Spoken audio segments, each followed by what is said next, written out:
buenas tardes, bienvenidos. Qué placer que esté con nosotros en Noticiero Hechos. Jennifer, buenas tardes. Buenas tardes, Armando, y a los amigos televidentes, gracias por informarse con Noticiero Hechos. A continuación, nuestros titulares. Un sargento de la Fuerza Armada fue detenido, acusado de vender armas a pandilleros. Junto a él fueron capturados 19 miembros de estructuras criminales que operaban en San Vicente. Pasajeros de la Ruta 24A de Cuscatancingo se ven afectados por un paro de labores. Empleados decidieron no salir a trabajar tras el asesinato de uno de sus compañeros. Vamos a auditar en un periodo bastante corto el 90% de todas las ONG que fueron denunciadas. Más de 140 organizaciones no gubernamentales serán auditadas por la Corte de Cuentas de la República para verificar en qué fueron utilizados los fondos asignados en 2015 y 2016. Yo digo, ojos de hormiga. Si ya ver una hormiga cuesta verle los ojos, es más difícil. Entonces esto sí sería más inapropiado. En la Asamblea Legislativa se debaten reformas electorales para cumplir la sentencia de la Sala de lo Constitucional que declaró ilegal el nombramiento de los diputados suplentes. Y en Estados Unidos, desafiar el decreto de inmigración de Donald Trump le costó el puesto a la secretaria de Justicia en funciones. Arrancamos con los hechos y vamos a establecer un enlace con el periodista Néstor Hernández, quien se encuentra en San Vicente. Y nos tiene detalles de la captura de un sargento de la Fuerza Armada. Néstor, buenas tardes. Gracias, compañero, muy buenas tardes. Comentarles que nos encontramos acá frente a las instalaciones de las Bartolinas de San Vicente, donde hace unos minutos la Policía Nacional Civil presentó a 22 personas capturadas por diferentes delitos, esto en la operación Relámpago. 11 de ellas son por organizaciones ilícitas. Uno de ellos se llama Adán Alfaro y se trata de un miembro de la Fuerza Armada, que colaboraba con estructuras criminales. Vamos a escuchar a continuación más detalles al respecto de parte del oficial de la Policía Nacional Civil de la Subdelegación de San Vicente. En el mismo procedimiento se procedió también mediante orden administrativa a la captura de 2 personas por el delito de acoso sexual.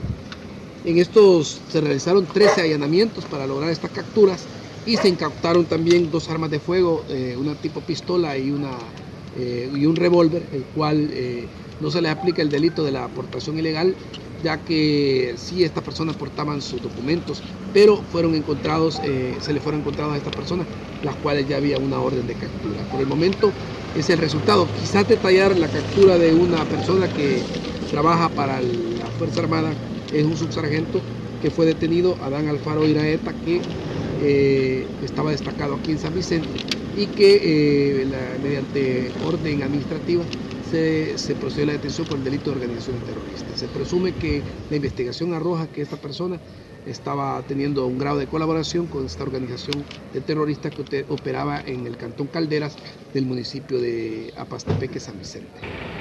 Y como ya escuchaban, este sargento de la 5ª Brigada de la Fuerza Armada de San Vicente será procesado por el delito de organizaciones ilícitas, ya que cooperaba directamente con miembros de estructuras criminales. Un sargento que ya tenía 25 años de carrera militar. Esta es mi información, compañeros, a esta hora de la tarde la vamos a ampliar más adelante. Vuelvo con ustedes hasta el estudio. Muy buenas tardes.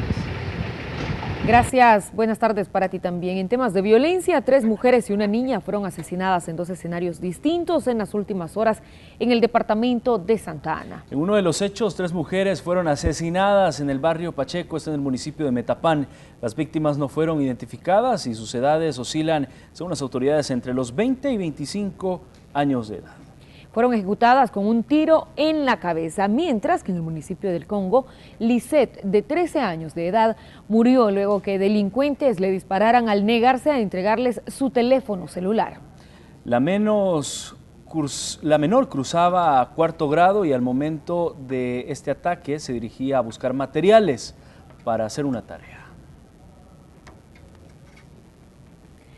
Y en más crímenes, un joven de 18 años y un motorista del transporte colectivo se sumaron a la lista de homicidios registrados en San Salvador. 2 escenas de violencia marcaron el inicio de la noche para los habitantes de los municipios de Cuscatancingo y Mexicanos, dejando como resultado a un hombre y a un joven asesinados. El primero de los hechos ocurrió en la calle Sevilla, de la colonia Montebello Poniente, en Mexicanos.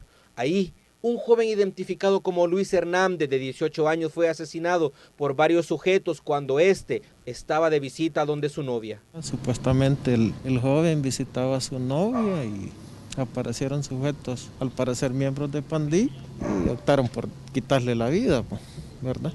La segunda escena ocurrió en la calle El Calvario, en el municipio de Cuscatancingo. Ahí, el motorista de una unidad de la ruta 24A fue interceptado por dos sujetos a bordo de una motocicleta, quienes le dispararon quitándole la vida al instante. El señor venía ya para San Salvador, ¿verdad?, a hacer el viaje. Y se le acercaron dos sujetos en una moto y empezaron a dispararle. No tenemos ahorita más información sobre el motivo. Al parecer había recibido amenazas el día de ayer, pero todavía no tenemos más datos. No se podría decir que la extorsión, tuvo que tener algún problema personal quizás, y de ahí fue porque directamente con él fue la amenaza. La víctima fue identificada como un hombre de 31 años con el nombre de David Ponce. Por ninguno de los dos casos las autoridades registraron capturas y no descartan que las pandillas puedan ser quienes ejecutaron los asesinatos. Con imágenes de José Delgado, este es un reporte de Víctor Mengíbar. En más hechos le comentamos que el crimen del motorista de la ruta 24A de Cuscatancingo obligó a los empleados de esta unidad a guardar los buses, afectando a decenas de usuarios. Por supuesto, y para combatir el crimen, esto en más temas, se necesita voluntad política, al menos así lo consideran las autoridades de seguridad durante la entrevista de Hechos AM, espacio donde pidieron a los diputados ampliar las medidas extraordinarias. 252 homicidios se han registrado del 1 al 30 de enero del 2017, una cifra baja en comparación a la registrada el mismo periodo en 2016, cuando eran 713. Las autoridades de seguridad hablan de resultados contundentes y la gente, según ellos, ya comenzó a percibir cambios. Entonces, el porcentaje de reducción de homicidios entre enero del 2017 y enero del 2016 ya no es como el año pasado el 20%, sino que es del 65%. Todo se debe a las medidas extraordinarias contra la criminalidad. El ministro de Seguridad pidió a los diputados aprobar la continuidad de esta iniciativa y aquí llamó a los políticos a dejar a un lado los intereses. Esto luego de declaraciones de Arena, quien se rehúsa a dar los votos porque, según ellos, no ve resultados. Vemos que el problema no es técnico, es más bien político. Y pues confiamos en que los procesos que se siguen en la Asamblea van al final a dar un resultado positivo. Las autoridades de seguridad insisten en que se debe aprobar no solo las medidas, sino más financiamiento, específicamente el préstamo de $100 millones para fortalecer la policía. Aclararon que la contribución especial está siendo ocupada para incentivar a la PNC. Que se le ha dado cumplimiento a los decretos de contribución especial, tal como ellos lo aprobaron, en primer lugar. Durante la entrevista de Hechos AM se refirieron al empresario Enrique Raiz, quien es señalado por liderar una red de corrupción dentro del órgano judicial. Las autoridades continúan enfrascadas en buscarlo en el país. Y por ende, pues las labores de búsqueda, de persecución por parte de la policía se están llevando a cabo. Aseguran que no se ha podido recapturar porque hubo filtración de información desde el órgano judicial que llegó a oídos del empresario, quien, según la Fiscalía, salió por un punto ciego de El Salvador hacia Guatemala para luego tomar un avión de la misma compañía Rice Group hacia República Dominicana. Incluso pues circuló en redes sociales hasta la resolución de la Cámara en momentos que ni siquiera el tribunal que iba a ser delegado para que emitiera las órdenes conocía del hecho, mucho menos la policía. Tal vez hubiéramos podido evitar la generación de estas solicitudes de órdenes de captura internacional con fines de extradición. Las autoridades de la Policía Nacional Civil aclararon que el Interpol aún no ha girado orden de captura a nivel internacional contra el empresario de aviones porque continúan analizando la orden judicial girada desde El Salvador. En más temas, el estado de salud de los reos ubicados en el sector 9 del Centro Penitenciario La Esperanza es estable. Al menos así lo aseguró el director de Centros Penales, Rodil Hernández, quien sin dar mayores detalles se limitó a decir que a los reclusos, entre ellos el expresidente Saca y el exfiscal Martínez, se les está brindando el medicamento necesario de acuerdo a sus padecimientos. Que cada uno de ellos se encuentra bien de salud, están siendo atendidos y obviamente si algunos de ellos padecen enfermedades crónicas, tienen el acceso a sus medicamentos, ¿verdad? Que se los hacen llegar tanto sus familiares, si es un medicamento que no está contemplado, digamos, en nuestra oferta básica, ¿verdad? Y si no, el resto pues proporcionado por el sistema penitenciario, pero todos ellos se encuentran bien de salud. Y hoy fueron inauguradas las nuevas instalaciones de la Policía Nacional Civil ubicadas en la colonia Montserrat. Hasta ahí está nuestra compañera Azucena Sandoval y nos tiene los detalles. Azucena, buenas tardes. Hola, muy buenas tardes. Efectivamente, durante el transcurso de la mañana, el vicepresidente de la República, junto a autoridades de la Policía Nacional Civil, dieron por inauguradas las nuevas oficinas de la Delegación San Salvador Centro, que tendrá una capacidad para albergar a 800 elementos policiales. Contará con 2 edificios, uno de ellos de 4 plantas, en donde estarán las oficinas. Se constituyó prácticamente en un pequeño centro penitenciario, en la cual la Policía Nacional Civil llegó a tener acá cientos de personas privadas de libertad, y eso afectó la seguridad de todo su entorno, de todas las comunidades. Hoy pues podemos decir que acá va a haber una delegación modelo, ¿verdad? Y que se va a constituir pues en el principal aliado de la comunidad de Montserrat, de la Vista Hermosa, de la Colonia Luz, de la Colonia Dina, y de todas las comunidades del entorno en esta tan importante zona de la capital salvadoreña. En un segundo edificio se contará área de descanso para policías. Este tendrá una capacidad para albergar al mismo tiempo a 44 mujeres y a 88 hombres. También tendrá 66 estacionamientos y tendrá unas bartolinas para albergar a 30 personas.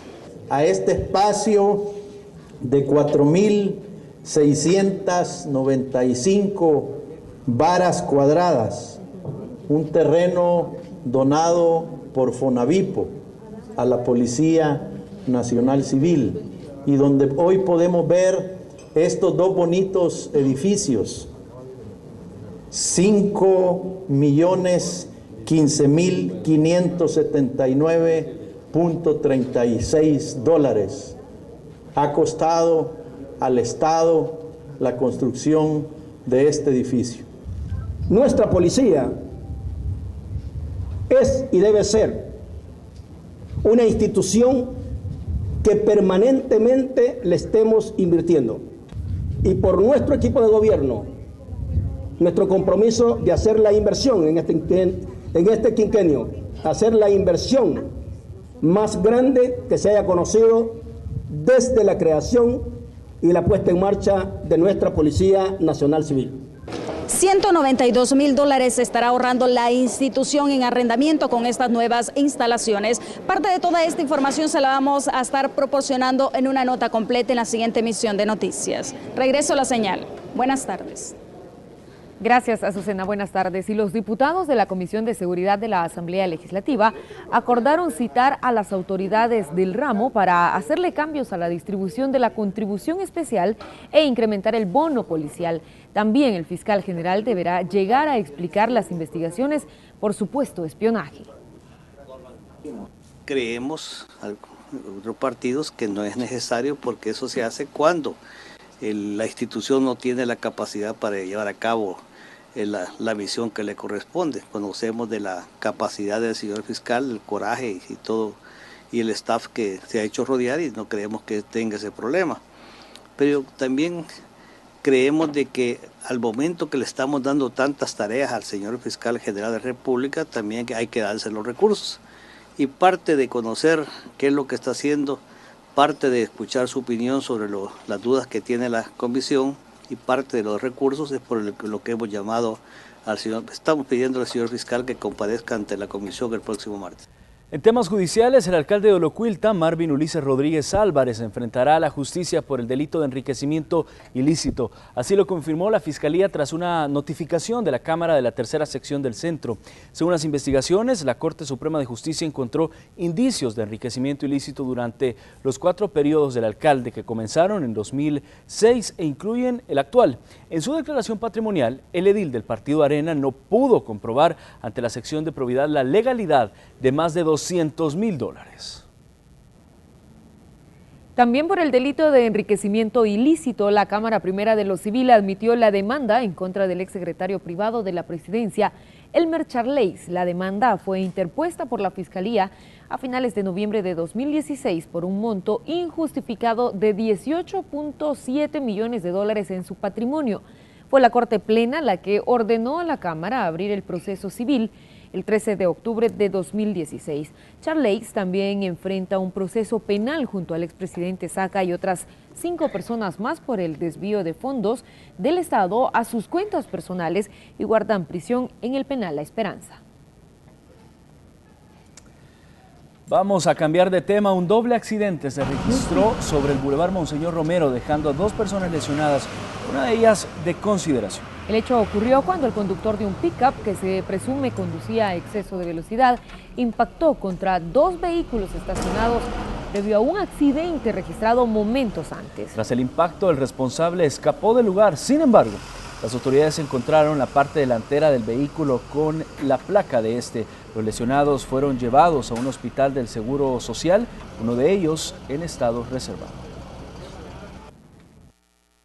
Se encontraba ya un primer accidente, pues ya estaban conciliando, pero pues el otro señor que quizás se distrajo, perdió el control de su vehículo y colisionó con un vehículo, y ese otro vehículo colisionó con otro, pues estando 2 personas en la carretera, por lo que se los llevó y los atropelló. Entonces 2 personas salieron lesionadas, bastante grave. Pues está en el seguro general, está. El capitán del batallón presidencial señalado de atropellar a un indigente en el Boulevard del Ejército ya enfrenta a la justicia. Las autoridades presentaron el requerimiento en su contra. La Fiscalía General de la República judicializó el caso donde un capitán del batallón presidencial atropelló a un hombre que no fue identificado la noche del 27 de enero. El Ministerio Público pide que el oficial siga detenido, a quien acusan de homicidio culposo. El requerimiento que se está presentando ahorita es solicitando una instrucción formal con detención provisional, ¿verdad?, en contra de la persona que sabemos que cometió el delito de homicidio culposo el día viernes por la noche. Pero precisamente por eso se procedió a la detención del señor, porque sabemos que de acuerdo a la ley del FONAT, toda persona que se quede en el lugar de los hechos después de un accidente de tránsito para auxiliar a la víctima, pues no es detenido, ¿verdad? Pero en este caso eso le perjudicó a él como para que procedieran a su captura. La parte acusadora actuó de oficio en contra del militar y asegura que no se tiene ningún tipo de presión por tratarse de alguien que trabaje en casa presidencial. Además, señalan que probarán ante el Juzgado Segundo de Paz de Soyapango que conducía a excesiva velocidad mientras se dirigía a dejar a otras personas que también trabajan en la Casa de Gobierno. ¿Verdad? Hay suficientes elementos de que esta persona, debido a la excesiva velocidad que llevaba, fue que no pudo detenerse y pues colisionó con esta persona ocasionándole la muerte en el... Sin embargo, el hecho de que esta persona del sexo masculino que no ha sido identificada esté en medicina legal y no han aparecido parientes de él, pues eso hace más difícil la situación. El capitán continúa bajo custodia policial mientras espera la audiencia inicial en su contra, que podría desarrollarse este miércoles en horas de la tarde. Este es el segundo caso donde una camioneta del batallón presidencial es vinculada en graves accidentes de tránsito. Este es un informe de Inmar Batres. Con esta información hacemos nuestra primera pausa comercial. Ya regresamos con más hechos. Gracias por estar con nosotros. Le comentamos, en la Asamblea Legislativa se debaten reformas electorales para cumplir la sentencia de la Sala de lo Constitucional que declaró ilegal el nombramiento de los diputados suplentes. El periodista Raúl Hernández nos amplía más detalles en el siguiente enlace. Raúl, buenas tardes. Así es, muy buenas tardes. Ya como se comentaba este día, los magistrados del Tribunal Supremo Electoral se presentaron en la Comisión de Reformas Electorales de aquí de la Asamblea Legislativa para exponerles cómo podría ser la papeleta de votación en el caso de diputados en 2018. De acuerdo a la propuesta del tribunal, sería una papeleta con la fotografía de los propietarios, nombre y también la bandera del partido político. En el caso de los suplentes aparecería únicamente el nombre. De acuerdo a los magistrados, eso sería incumplimiento de una resolución de la Sala de lo Constitucional. Incluso los partidos políticos en esta comisión respaldan la propuesta del tribunal. Miren cómo se vería.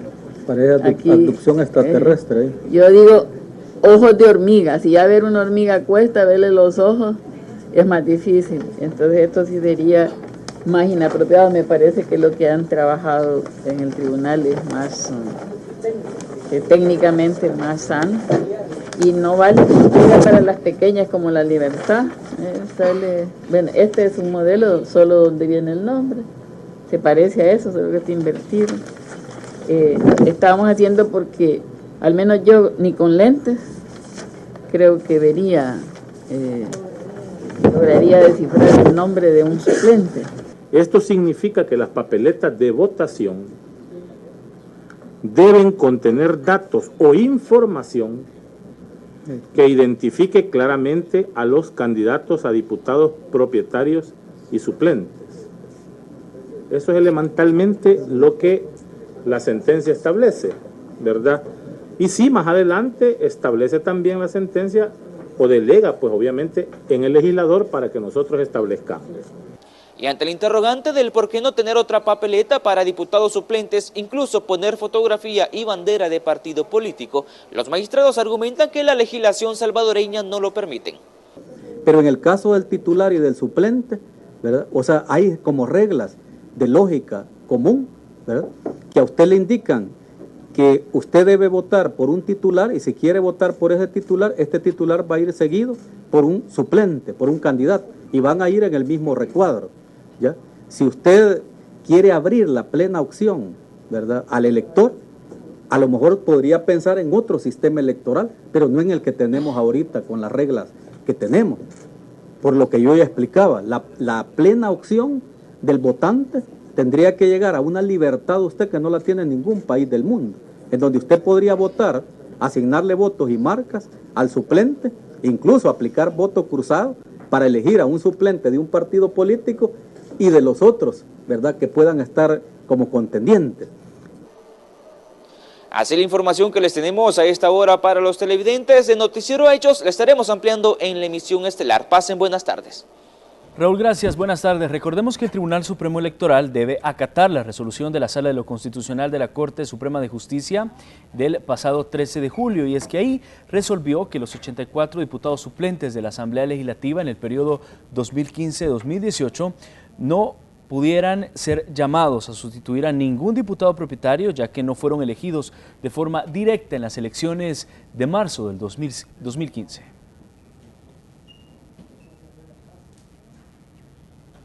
El viceministro de Transporte califica como positivo la petición de la Sala de lo Constitucional de argumentar la legalidad de la segregación de carriles. Para ampliarnos la información nos enlazamos con la periodista Marcela Rivera. Buenas tardes, Marcela, adelante.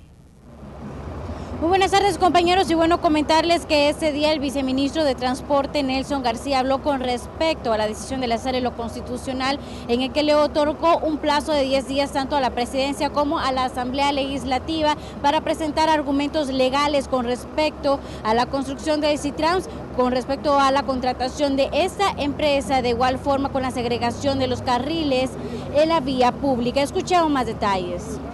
Nosotros lo que hemos hecho es cumplir con la ley. La ley nos dice que usted puede definir carriles exclusivos. No somos el primer gobierno que lo hacemos. Pese a que falta más de una semana para que se vence el plazo estipulado por la Sala de lo Constitucional, el Ejecutivo ya está trabajando en la documentación para comprobar la legalidad de la segregación de carriles de la vía pública para el Sistema Integrado de Transporte del Área Metropolitana de San Salvador, Citrans. Tanto la presidencia como la Asamblea Legislativa tienen un tiempo de 10 días para rendir un informe argumentando su legalidad y la constitucionalidad de los artículos 41 y 43 de la Ley de Transporte Terrestre, Tránsito y Seguridad Vial y la elección de la empresa constructora. El carril del Citrán no es una infraestructura para explotar, y yo quiero referirme al artículo de la Constitución que dice cualquier infraestructura para la explotación deberá de concesionar. Esa no es para la explotación. Claro, cuando se construye una calle para la explotación, lo primero que hace la gente es poner un peaje, ¿verdad?, para cobrar todo el que la va a utilizar. Pero el Citrán no es para eso, es para que pasen unidades y en esas unidades se le dé el servicio a miles de personas que diariamente lo utilizan. Más allá de una amenaza, el viceministro de Transporte cataloga la petición como una oportunidad. En reiteradas ocasiones, las gremiales de transportistas denunciaron públicamente una serie de anomalías en el proceso de construcción del Citrans, al que denominaron como una competencia desleal. Vemos esto como una oportunidad para demostrar a aquellos que son detractores y que mientras nosotros estamos en un evento inaugurando 21 unidades nuevas, ¿verdad?, modernizando el transporte, ellos están por otro lado diciendo cualquier cosa y las cosas que se les ocurren. Por el momento las miras están puestas en más inversiones para su expansión, como la construcción de una nueva estación en el Boulevard del Ejército, pues actualmente más de 42,000 personas hacen uso del sistema, además de ampliar el recorrido hasta el municipio de Santa Tecla. Y bueno, compañeros, es parte de la información que se ha generado a lo largo de esta mañana del día martes. Con esta información retorno a los estudios.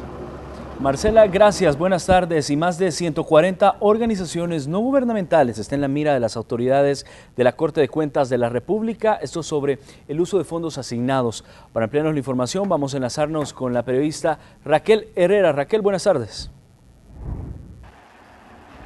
Compañeros, un gusto saludarlos a esta hora de la tarde. La utilización de 31 millones de dólares en más de 140 ONGs es lo que va a fiscalizar la Corte de Cuentas, según lo ha dicho su presidente. Además, aseguró que ya están listos los equipos de trabajo y que esperan resultados a la brevedad.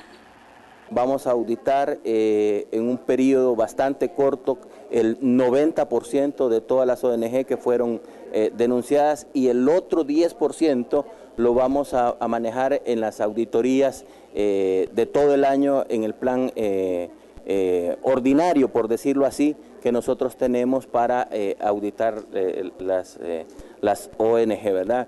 En estos momentos ya formamos los equipos de trabajo, ya están trabajando lo que nosotros le llamamos trabajo de gabinete, están trabajando en la planeación, definiendo las estrategias y estimo que la próxima semana o la siguiente ya los equipos estarán en el campo, viendo ya las primeras ONG. Aunque por el momento solo serán 145 ONGs las que van a ser auditadas por parte de la Corte de Cuentas, los magistrados consideran que deberían auditarse en su totalidad, ya que todas reciben recursos del Estado. En opinión de esta servidora debe realizarse en un 100%, porque como les mencionaba, el pueblo salvadoreño está ávido de que conozcamos, ¿verdad?, cómo estos funcionarios o estas organizaciones o todo el dinero que los funcionarios invierten, ¿verdad?, en todos los proyectos es dinero público, es dinero de los impuestos que cada uno de nosotros aportamos, por lo tanto debemos auditarlos en un 100%. De momento el trabajo de la Corte de Cuentas irá orientado en verificar cómo fueron utilizados estos 31 millones de dólares provenientes de recursos del Estado. Las acciones no van en contra de una persona en específico, han dicho, aunque de encontrar hallazgos ilícitos será notificado a la Fiscalía General de la República. Con esta información retorno a los estudios principales, por supuesto más detalles en nuestra siguiente emisión. Muy buenas tardes. Buenas tardes. Y el trabajo de la Corte de Cuentas ha sido cuestionado en los últimos años por entregar finiquitos express a exfuncionarios que hoy están procesados por casos de corrupción. La nueva administración del ente Contralor asegura que han hecho una revisión de estos procesos, aunque tiene una lectura propia respecto a los finiquitos. Lo que sucede es que no hay una información correcta ni idónea hacia los ciudadanos sobre qué es lo que hace la Corte cuando un ciudadano determinado solicita un tipo de documento como un finiquito. En la Corte existen mecanismos de control, existen filtros suficientes como para poder determinar si una persona tiene o no un antecedente o una responsabilidad, ya sea generada por una responsabilidad administrativa o una patrimonial. Se ha generado un morbo alrededor de los finiquitos en el sentido que pareciera de que un finiquito es un documento que libera a cualquier funcionario o exfuncionario de una responsabilidad, cosa que no es cierta. Y los 262 alcaldes siguen sin recibir lo correspondiente al FODES del mes de diciembre del año pasado. A unos días de vencer el segundo mes, tampoco han logrado reunirse con el ministro de Hacienda tras el llamado que le hicieron para entablar una mesa de diálogo. Que hasta esta hora, hasta este momento, no se ha dado ninguna respuesta por parte del ministro. Lo único que nosotros, pues como directorio de Comures, donde estamos representados todos los partidos políticos y nosotros representamos a los 262 municipios, lo que queremos es que realmente se nos dé esa audiencia a la directiva o a los dirigentes principales de lo que es Comures, donde están todos igual los partidos representados, pero no tenemos absolutamente respuesta. Hoy termina enero. No hay cumplimiento a la palabra que se decía. El presidente lo dijo en alguna oportunidad, que el FODES nos los iban a entregar lo de los 3 meses que estaban pendientes. Luego el ministro de Hacienda decía en una entrevista que nos lo daban entre una X fecha de enero. Enero termina ahora y pues al menos de ISDEM nos notificaban que no se ha recibido absolutamente nada. En más hechos, a pesar de lo dicho por el presidente sobre la necesidad de reformar el actual sistema de pensiones en el país, esto está lejos de suceder. Bueno, es que las fracciones legislativas parece que no logran un acuerdo para llevar a cabo una propuesta de este tipo. La crisis de pensiones que vive el país, al parecer, se prolongará por los próximos meses. El presidente de la República dijo que el gobierno no cuenta con los fondos para pagar a las miles de personas que se encuentran en el antiguo sistema. Y para financiar este rubro por préstamos, se requieren los votos de Arena. A lo que el tricolor responde. Nosotros les decíamos, este presupuesto va a necesitar financiamiento. Nosotros estamos dispuestos a buscar cómo podemos financiar esto a través de un préstamo, pero no, ellos dijeron que no necesitaban de Arena. Entonces ahora que busquen a sus aliados para que les den los fondos que necesitan. El mandatario pidió a los partidos políticos que retomen el diálogo para una reforma de pensiones, propuesta que los diputados oficialistas reiteran que es urgente. Es urgente la reforma del sistema provisional, en tanto que el Estado no tiene recursos ni fuente de financiamiento para honrar después del primer trimestre de este año, las jubilaciones de 172,000 jubilados y el sistema previsional también entraría en quiebra. Mientras tanto, los diputados de Gana que sí apoyaron la aprobación del presupuesto 2017, esta vez no podrían respaldar las propuestas del Ejecutivo. Pero tampoco porque nos diga el presidente que aquí terminó todo y que ya no tiene cómo pagar y nosotros a la carrera vamos a reformar la ley de pensiones, no lo vamos a hacer así y de alguna manera hay que hacer un estudio y tenemos que ser muy responsables en eso. Y si nosotros hubiéramos querido hacer las cosas que el gobierno dice, lo hubiéramos aprobado el año pasado, pero nosotros no estamos de acuerdo y no vamos a estar de acuerdo hasta que las cosas sean serias y sean legales. Una reforma al sistema de pensiones podría aprobarse este año. Sin embargo, primero el oficialismo y oposición deben de dirimir sus diferencias para continuar el diálogo. Este es un informe de Inmar Batres. Cada 31 de enero se conmemora el Día del Veterano de Guerra. Por esa razón, los exmiembros de la Fuerza Armada se concentraron, como es de costumbre, en la Plaza del Divino Salvador del Mundo. Luego de 25 años de finalizado el conflicto civil, dirigentes del movimiento dieron a conocer a los demás miembros que este año se les comenzará a dar parcelas para sembrar, entre otros beneficios contemplados en la ley del veterano. El mes de marzo es un mes que lo vamos a esperar los veteranos con ansia porque va a empezar el gobierno a dar ese beneficio que tanto han esperado todos los veteranos desde 1992 hasta este día, con 25 años de atraso, pero al final le van a cumplir con la ley a nuestro sector. Bueno, y varios lesionados fue el resultado de una confrontación entre agentes metropolitanos y vendedores que comercializaban sus productos en la Plaza Gerardo Barrios de San Salvador. Los incidentes comenzaron cuando los miembros del CAM les pidieron retirarse del lugar. Tras la negativa comenzó la disputa.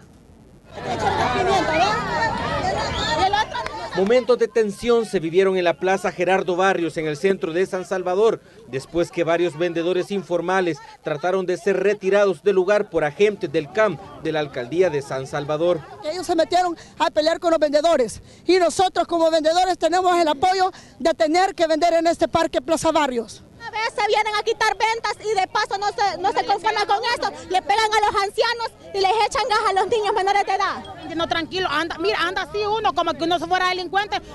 Cuando viene el camión, las cosas no son así, pues. Uno somos vendedores, no somos delincuentes, somos trabajadores. Ellos tienen su sueldo fijo, nosotros no tenemos el sueldo fijo. Tenemos que ganarnos la vida para de comer a nuestros hijos. De acuerdo con el testimonio de los vendedores afectados, los agentes del CAM utilizaron fuerza desmedida e incluso gas lacrimógeno en contra de ellos, afectando además a menores de edad.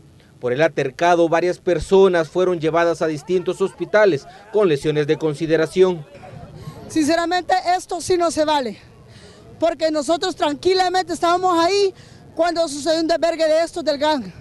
Mire, hasta los niños le echaron gas lacrimógeno. Como que son animales con los vendedores ambulantes. A mi suegra, a él, a mi hijo le echaron gas lacrimógeno en la vista. A mi suegra le quitaron la venta, le fracturaron la mano, a mí me echaron gas, a mi hijo, a otro niño, y de ribete se llevaron la venta. Cosa que no tiene que ser así. Somos vendedores, no somos delincuentes nosotros. Según la versión de los afectados, esta no es la primera vez que los agentes del CAM tratan de moverlos del lugar, pues sufren constantemente de acoso por parte de las autoridades, por lo que no descartan acudir a una autoridad superior. Deberían de poner un paro a esto, porque si ustedes no hacen nada, entonces esto va a continuar. Y nosotros vamos a ir a la fiscalía. Cuando usted me ha dicho que me mueva, yo me muevo a Hondurango. ¿Sí o no? Mire, a mi suegra le quebraron la mano, le quitaron la venta ahorita. A las dos compañeras que las mandaron para la base.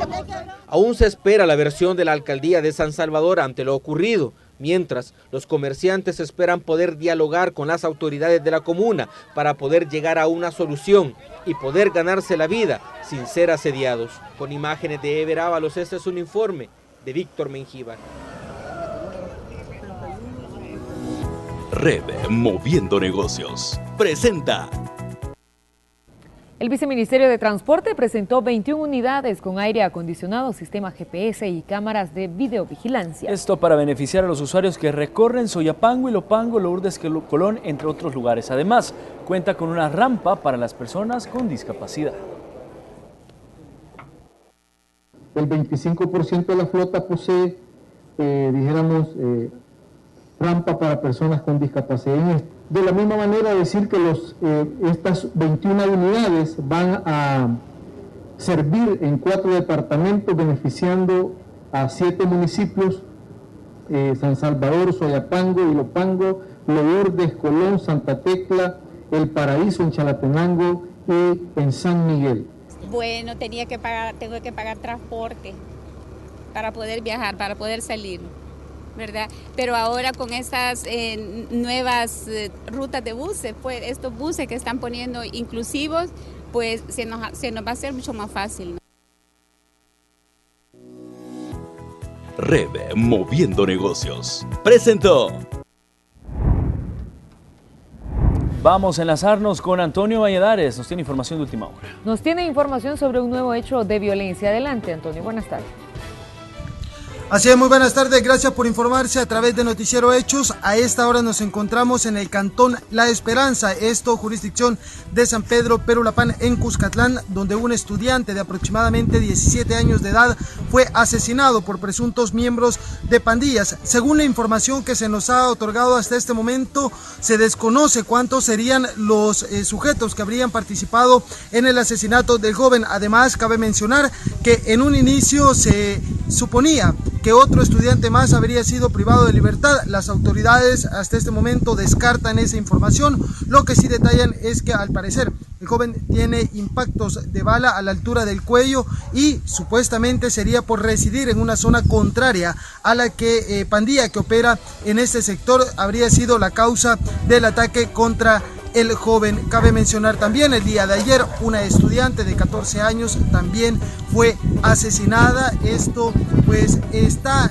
generando la deserción escolar. Como recordamos, el año pasado más de 15,000 jóvenes abandonaron sus estudios, esto debido al temor que están infringiendo las pandillas en la juventud de nuestro país. Nosotros, por supuesto, estamos recabando toda la información para presentársela en un informe completo en la siguiente emisión de Noticiero Hechos a las 8 de la noche. Por el momento, con esto retorno la señal hasta el set principal. Buenas tardes. Antonio, gracias. Buenas tardes. Información lamentable. Por supuesto. Ahora vamos a conocer qué nos depara el clima en las próximas horas. Con Linda Cruz. Adelante, Linda. Buenas tardes, Armando, Jennifer, y a todos los que a esta hora nos sintonizan. Importante conocer, sobre todo porque hemos estado siendo impactados por un frente frío que ha estado generando diferentes vientos y ráfagas de viento. También ahora han continuado estas ráfagas de viento, pero en menor velocidad, y se espera continúen también las bajas temperaturas, especialmente en horas de la noche y en horas de la madrugada. Hay que prestarle mucha atención a lo que se espera de las temperaturas mínimas, porque sí están muy por debajo de lo normal o lo que estamos acostumbrados aquí en territorio nacional, y eso es lo que vamos a revisar en este momento, en donde la zona central, cerca del área de San Salvador, tendremos temperaturas máximas de 29 grados centígrados, mínimas de 14 grados centígrados. Podemos reflejar acá muy bajas temperaturas. Revisamos el occidente también, Santa Ana, son zonas de temperaturas que como máximo rondarán los 30 grados centígrados y como mínimo los 15 grados centígrados.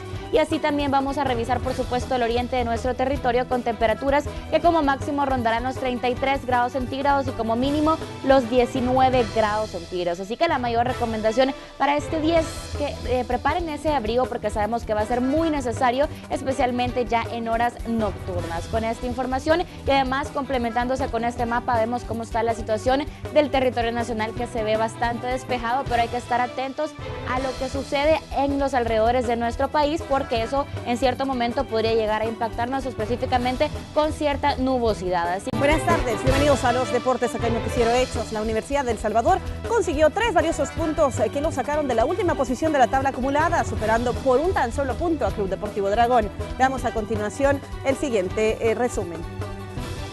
La Universidad de El Salvador consiguió 3 valiosos puntos que lo sacaron de la última posición de la tabla acumulada, superando por un punto a Club Deportivo Dragón.